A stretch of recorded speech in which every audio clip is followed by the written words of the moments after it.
Hey students, welcome back to English class. What's new? What's up? All good, right? Okay, so in the last class we were discussing the lesson of little Anne in London. And this story tells us about the life of Anne, who was living in London city. One day Anne and her mother was walking in the Cavendish Square and there comes a chariot.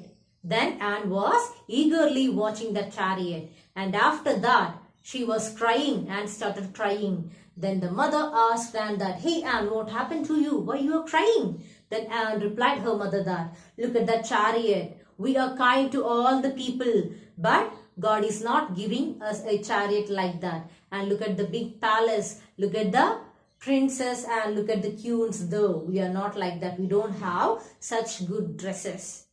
Then why mom? Why God is not giving such things to us? Then the mother pointed her fingers to the other side of the chariot. And who was that character? Note down the next main character in this story. It's a woman. It's a beggar woman. Okay, so shall we start? Till here we discussed in the last class. So shall we continue? Alright. All of you get ready. Take page number 19. And looked at the woman standing near the chariot. Her feet were bleeding as she had no shoes on them. Her clothes were badly torn as she could not afford to fix them. She was weak and thin because she was too poor to buy food or to go to the doctor. Her hands were shaking when she asked the ladies for money. And who was that? Who was that lady? That was a beggar. That was a beggar, and she was standing near the chariot, and her feet were bleeding and she wore a torn dress. From the appearance of that lady, it's clear she was a beggar. Okay, and she was weak and thin because she was too poor to buy food or to go to the doctor. Her hands were shaking when she asked the ladies for money. And she don't have any money to consult a doctor. She don't have any money. And while she was begging to that lady, her hands were shaking. Her hands were shaking because she was that much weak. Her body is that much weak. And my parents died a long time ago. I am all alone now and live in a dirty little hut. I sleep on a mat thin as paper. I am ill, but I have no money to go to a doctor. I am too weak to work. Please show pity on a poor woman. She told to the people who were standing there that my parents died a long time ago. She don't have anyone. Her parents died. Her parents were died a long time ago. And she lived a lonely life in her hut. And she slept in a mat that was thin as a paper. And I am ill, but I have no money to consult a doctor. And she's really weak. Her body is weak and she's ill. And she don't have any money to consult a doctor. I am too weak to work. Please show pity on a poor woman. Then she was saying to the people who were standing there that, please show some pity on me. I am ill. I don't have any money to consult a doctor. Just then a footman came and asked the ladies where they wanted to go. Soon the chariot left. The poor woman began walking towards other people on the street and asking them for help. Actually, this poor beggar woman was standing near the chariot and she was begging to that rich queens. But after some time, a footman, a male helper, came there and he asked, "Hey ladies, where you want to go?" Then the chariot left there.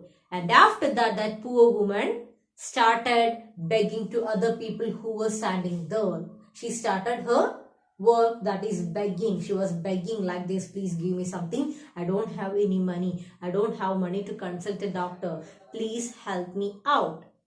Then Anne's mother told Anne that, "See the poor woman. She has no one to take care of her. We should be thankful to God. He has given us a loving home, warm food, clean clothes and true friends. Chariots and fine clothes do not bring true joy. We get true joy by being good and by sharing with others. So, you should try to be a good girl and God will take care of your needs." Then Anne's mother give and a good advice that we should be thankful to God for what we have right now. And the mother told to Anne that now look at your dress. You have a good dress, you have good friends, you have your parents, you have your own home. And why you are complaining again? So you must be thankful to God for what you have right now. Don't complain because you have everything what you want. And she also told that chariots and fine clothes do not bring true joy. And mother also told to Anne that the chariots and the silky dresses, that is not the true joy. The true joy is we get true joy by being good and by sharing with others. So when we will get true joy, true happiness, whenever we are sharing something to others, that is the true joy. Her mother was saying that whenever you just think, I will give an example. If you have two pencils and your friend have no any pencil, so you must share one pencil to your friend. That is considered as a true joy. Okay, and so you should try to be a good girl and God will take care of your needs. So Anne's mother was also saying that we should never complain about our needs to God. We should never complain about our needs to God.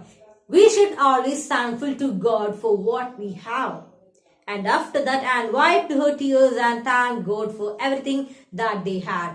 As they continued to walk, Anne held her mother's hand and skipped along. After that, she wiped her tears. She was like, okay. Then they started their journey to their house through that Cavendish Square.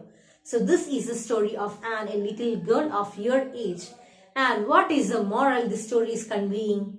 Yes, we should be thankful to God for what we have. We should never complain about our needs.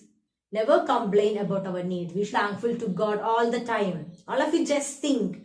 We have all the sense organs. We have eyes, we have our nose, we have our mouth, ears, everything. We are not disabled. We are able to do anything. So you must be thankful to God for our body, for all what we have. Okay, so that's all for today. Thank you.